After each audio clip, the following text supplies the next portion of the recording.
യാത്ര കഴിഞ്ഞ് തിരിച്ചെത്തിയ ഗുരുവിനോട് ആ ശിഷ്യൻ എന്തോ പറയാൻ ഓടിയെത്തി.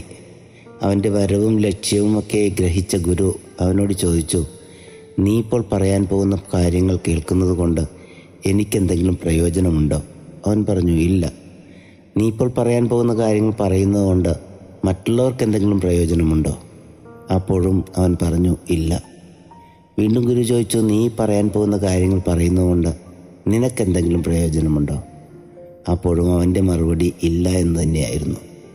ഉടനെ ഗുരു അവന് വേണ്ടി പ്രാർത്ഥിച്ചു, ദൈവമേ, തനിക്കോ മറ്റുള്ളവർക്കോ പ്രയോജനമില്ലാത്തവ സംസാരിച്ച് നടക്കുന്ന ഇവനെ എന്തുകൊണ്ട് നീ ഒരു ഊമനായി സൃഷ്ടിച്ചില്ല എന്ന്.